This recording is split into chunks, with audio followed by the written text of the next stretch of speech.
them.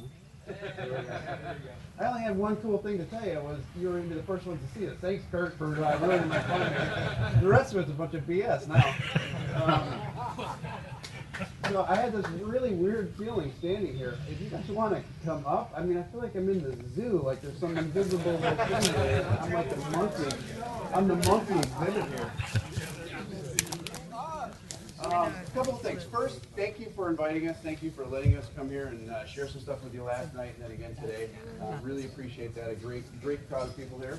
You have to make sure that your brand is fitting with the product and everything is working together. You guys probably all saw the stuff that we announced about a week ago or so now. But we're trying to do exactly that because that's when everything works together.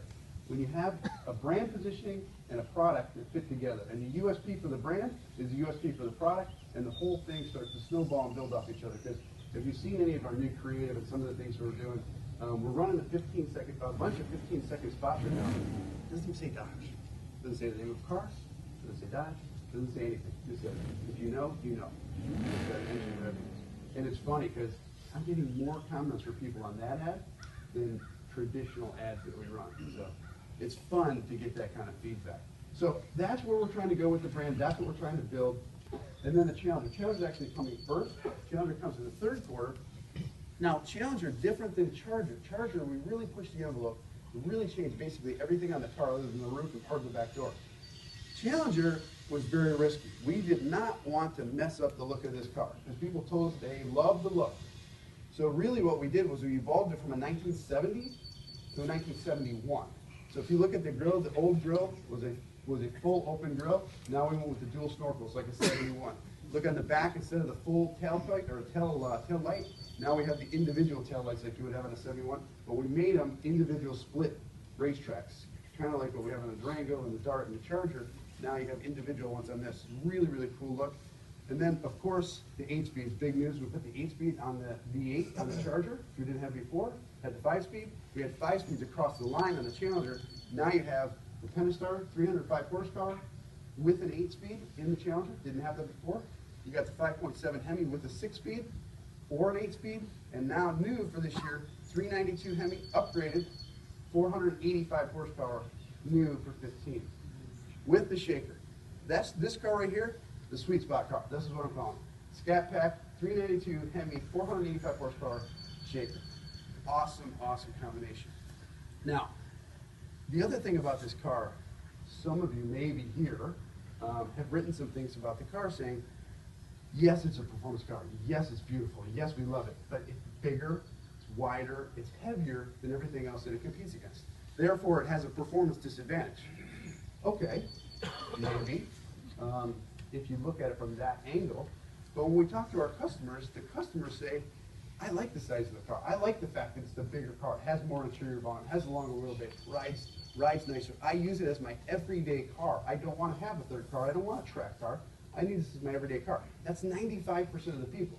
So we said, okay, we can make it smaller. We can make it lighter. We can do all that. But 95% of the people said, I like what you got. So how do we take care of the 5% of the people? If any of you guys know the history of the Dodge brothers, 100-year anniversary of Dodge, the Dodge brothers would have done something totally different. They would say, okay, leave the 95%, take the 5%, and give them way more performance. Leave the car big, leave it heavy, leave everything that they love about the car, but give them so much performance that you overcome over all of that. That's where this car comes in. The new Hellcat. First time you're going to see this in person. Now, when you're looking at the outside, first things you're going to notice, new hood, obviously, with heat distractors, and the scoop, very reminiscent of the 96 Coupe Viper. You'll notice the front face is a little different, rises up in the middle. One thing you probably won't notice at first glance, this headlight, not there. There's nothing there. We call it an air catcher. It's a ram air going right into the air box, cold air intake. You'll also notice no fog light. We needed it for the cooling. Nice little factoid that I don't think anybody's picked up on yet. These inserts are all removable for the track. You want to go to the track, a couple of screws, they all come out for more airflow. The wheels, upgraded. 9.5-inch wide, 275s all the way around. Biggest brakes we've ever put on a car. 390 millimeter 6-piston calipers. This thing will stop, it'll throw you through the windshield. Then the big news, obviously, the engine. Twin screw, twin intercooled, water to air intercoolers. No horsepower released yet. We're saying it's 600 plus right now. We're in final testing right now. We want to make sure, just like we say this is the everyday muscle car, we want to make sure that this is the most extreme everyday muscle car ever built. This is not intended to be a track day car. This is not intended to be a special use car. This is intended to be a car that you can drive all the time. So when we give you a horsepower number, we're going to make sure that that horsepower number is duplicatable all the time. Take it to the track, it's not going to overheat, and it's not going to derate. The car is going to be drivable by anyone all the time. Other big news, obviously the 8-speed, 6-speed manual with this car available as well. Everybody thought we wouldn't do that, but we did. I guess the other interesting thing that you probably can't see yet is the exhaust. The exhaust, if you're watching the videos that we put on YouTube, is pure dual. 2.75 inch straight duals all the way back with the crossover and electronically controlled. So I'm going to start it up here in a minute. The sound of this thing is pure evil. It's amazing. Are the keys in it? You're going to wake up the guests. Good. That's what we do.